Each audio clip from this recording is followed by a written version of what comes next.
Chapter 22. The Whisperers. The first thing Will did was to make Lyra sit down, and then he took out the little pot of blood moss ointment and looked at the wound on her head. It was bleeding freely as scalp wounds do, but it wasn't deep.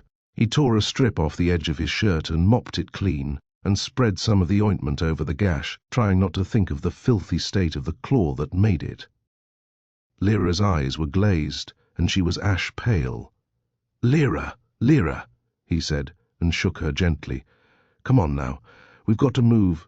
She gave a shudder and took a long, shaky breath, and her eyes focused on him, full of a wild despair. "Will, I can't do it anymore. I can't do it. I can't tell lies. I thought it was so easy, but it didn't work. It's all I can do, and it doesn't work." "It's not all you can do. You can read the alethiometer, can't you? Come on, let's see. Where we are. Let's look for Roger." He helped her up, and for the first time they looked around at the land where the ghosts were. They found themselves on a great plain that extended far ahead into the mist. The light by which they saw was a dull self-luminescence that seemed to exist everywhere equally, so that there were no true shadows and no true light, and everything was the same dingy color. Standing on the floor of this huge space were adults and children, ghost people, so many that Lyra couldn't guess their number. At least most of them were standing, though some were sitting and some lying down listless or asleep. No one was moving about, or running, or playing, though many of them turned to look at these new arrivals, with a fearful curiosity in their wide eyes. "Ghosts," she whispered. "This is where they all are. Everyone that's ever died." No doubt it was because she didn't have Pantalaimon anymore, but she clung close to Will's arm, and he was glad she did. The Galivspians had flown ahead, and he could see their bright little forms darting and skimming over the heads of the ghosts, who looked up and followed them with wonder, but the silence was immense and oppressive, and the grey light filled him with fear, and Lyra's warm presence beside him was the only thing that felt like life. Behind them, outside the wall, the screams of the harpies were still echoing up and down the shore. Some of the ghost people were looking up apprehensively, but more of them were staring at Will and Lyra, and then they began to crowd forward. Lyra shrank back. She didn't have the strength just yet to face them, as she would have liked to do, and it was Will who had to speak first. "Do you speak our language?" he said. "Can you speak at all?" Shivering and frightened and full of pain as he and Lyra were, they had more authority than the whole mass of the dead put together. These poor ghosts had little power of their own, and hearing Will's voice, the first clear voice that had sounded there in all the memory of the dead, many of them came forward, eager to respond. But they could only whisper. A faint, pale sound, no more than a soft breath, was all they could utter. And as they thrust forward, jostling and desperate, the Galivspians flew down and darted to and from in front of them, to prevent them from crowding too close. The ghost children looked up with a passionate longing, and Lyra knew at once why. They thought the dragonflies were daemons. They were wishing with all their hearts that they could hold their own daemons again. "Oh, they'n't daemons," Lyra burst out compassionately, "and if my own daemon was here, you could all stroke him and touch him, I promise." And she held out her hands to the children. The adult ghosts hung back, listless or fearful, but the children all came thronging forward. They had as much substance as fog, poor things, and Lyra's hands passed through and through them, as did Will's. They crammed forward, light and lifeless, to warm themselves at the flowing blood and the strong beating hearts of the two travellers, and both Will and Lyra felt a succession of cold, delicate brushing sensations as the ghosts passed through their bodies, warming themselves on the way. The two living children felt that little by little they were becoming dead too. They hadn't got an infinite amount of life and warmth to give, and they were so cold already, and the endless crowds pressing forward looked as if they were never going to stop. Finally Lyra had to plead with them to hold back. She held up her hands and said, "Please, we wish we could touch you all, but we came down here to look for someone, and I need you to tell me where he is and how to find him." "Oh, Will," she said, leaning her head to his. "I wish I knew what to do." The ghosts were fascinated by the blood on Lyra's forehead. It glowed as brightly as a hollyberry in the dimness, and several of them had brushed through it, longing for the contact with something so vibrantly alive. One ghost girl, who when she was alive must have been about 9 or 10, reached up shyly to try and touch it, and then shrank back in fear. But Lyra said, "Don't be afraid. We ain't come here to hurt you.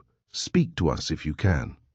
The ghost girl spoke, but in her thin, pale voice it was only a whisper. "Did the harpies do that? Did they try and hurt you?" "Yeah," said Lyra, "but if that's all they can do, I ain't worried about them." "Oh, it isn't. Oh, they do worse." "What? What do they do?" But they were reluctant to tell her. They shook their heads and kept silent, until one boy said, "It ain't so bad for them that's been here hundreds of years, because you get tired after all that time. They can't fraid you up so much." "It's the new ones that they like talking to most," said the first girl. "It's just ... Oh, it's just hateful. I can't tell you." Their voices were no louder than dry leaves falling. And it was only the children who spoke. The adults all seemed sunk in a lethargy so ancient that they might never move or speak again. "Listen," said Lyra. "Please listen. We came here, me and my friends, because we got to find a boy called Roger. He ain't been here long, just a few weeks, so he won't know very many people. But if you know where he is—" But even as she spoke, she knew that they could stay here till they grew old, searching everywhere and looking at every face, and still they might never see more than a tiny fraction of the dead. She felt despair sit on her shoulders, as heavy as if the harpy herself were perching there. However, she clenched her teeth and tried to hold her chin high. "We got here," she thought. "That's part of it anyway." The first ghost girl was saying something in that lost little whisper. "Why do we want to find him?" said Will. "Well, Lyra wants to speak to him, but there's someone I want to find as well. I want to find my father, John Parry.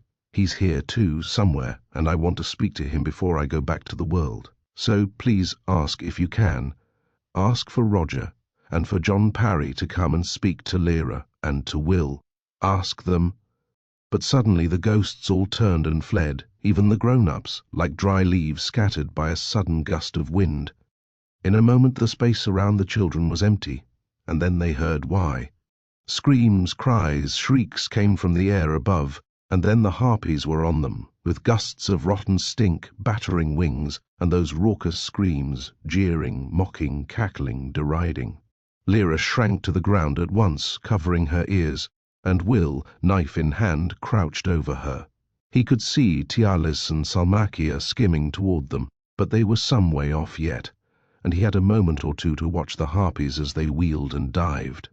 He saw their human faces snap at the air, as if they were eating insects, and he heard the words they were shouting, scoffing words, filthy, words all about his mother, words that shook his heart, but part of his mind was quite cold and separate, thinking, calculating, observing. None of them wanted to come anywhere near the knife. To see what would happen, he stood up. One of them, it might have been No Name herself, had to swerve heavily out of the way because she'd been diving low, intending to skim just over his head.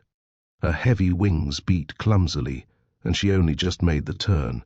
He could have reached out and slashed off her head with the knife. By this time, the Gallifspians had arrived, and the two of them were about to attack, but Will called, "Tialis, come here. Salmakia, come to my hand." They landed on his shoulders, and he said, "Watch. See what they do. They only come and scream. I think it was a mistake when she hit Lyra. I don't think they want to touch us at all. We can ignore them." Lyra looked up, wide-eyed. The creatures flew around Will's head, sometimes only a foot or so away, but they always swerved aside or upward at the last moment. He could sense the two spies eager for battle, and the dragonfly's wings were quivering with desire to dart through the air with their deadly riders, but they held themselves back. They could see he was right. And it had an effect on the ghosts, too. Seeing Will standing unafraid and unharmed, they began to drift back toward the travellers. They watched the harpies cautiously, but for all that, the lure of the warm flesh and blood, those strong heartbeats, was too much to resist. Lyra stood up to join Will. Her wound had opened again, and fresh blood was trickling down her cheek, but she wiped it aside. "Will," she said, "I'm so glad we came down here together." He heard a tone in her voice, and he saw an expression on her face that he knew and liked more than anything he'd ever known. It showed she was thinking of something daring, but she wasn't ready to speak of it yet. He nodded, to show he'd understood. The ghost girl said, "This way. Come with us. We'll find them." And both of them felt the strangest sensation, as if little ghost hands were reaching inside and tugging at their ribs to make them follow. So they set off across the floor of that great desolate plain, and the harpies wheeled higher and higher overhead, screaming and screaming, but they kept their distance, and the Galevspians flew above, keeping watch. As they walked along, the ghosts talked to them. "Excuse me," said one ghost girl, "but where's your daemons? Excuse me for asking, but—" Lyra was conscious every single second of her dear, abandoned Pantalaimon. She couldn't speak easily, so Will answered instead. "We left our daemons outside," he said, "where it's safe for them. We'll collect them later. Did you have a daemon?" "Yes," said the ghost. "His name was Sandling... Oh, I loved him." "And had he settled?" said Lyra. "No, not yet. He used to think he'd be a bird, and I hoped he wouldn't, because I liked him all furry in bed at night. But he was a bird more and more." "What's your daemon called?" Lyra told her, and the ghosts pressed forward eagerly again. They all wanted to talk about their daemons, every one. "Mine was called Matapan. We used to play hide and seek. She'd change like a chameleon, and I couldn't see her at all, she was ever so good. Once I hurt my eye, and I couldn't see, and he guided me all the way home. He never wanted to settle, but I wanted to grow up, and we used to argue. She used to curl up in my hand and go to sleep. Are they still there, somewhere else? Will we see them again? No. When you die, your daemon just goes out like a candle flame. I seen it happen. I never saw my caster, though. I never said goodbye. They ain't nowhere. They must be somewhere. My daemon's still there somewhere, I know he is." The jostling ghosts were animated and eager, their eyes shining and their cheeks warm, as if they were borrowing life from the travellers. Will said, "Is there anyone here from my world, where we don't have daemons?" A thin ghost boy of his own age nodded, and Will turned to him. "Oh yes," came the answer. "We didn't understand what daemons were, but we knew what it felt like to be without them. There's people here from all kinds of worlds." "I knew my death," said one girl. "I knew him all the while I was growing up. When I heard them talk about daemons, I thought they meant something like our deaths. I miss him now. I won't never see him again.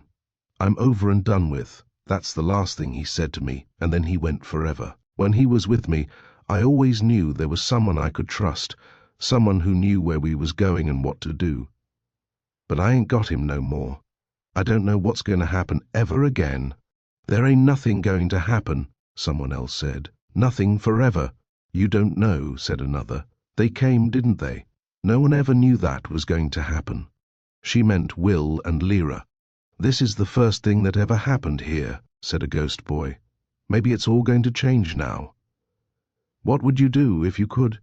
said Lyra. "Go up to the world again. Even if it meant you could only see it once, would you still want to do that?" "Yes, yes, yes." "Well, anyway, I've got to find Roger," said Lyra, burning with her new idea, but it was for Will to know first. On the floor of the endless plain, there was a vast slow movement among the uncountable ghosts. The children couldn't see it, but Tyrlis and Salmakia, flying above, watched the little pale figures all moving with an effect that looked like the migration of immense flocks of birds or herds of reindeer.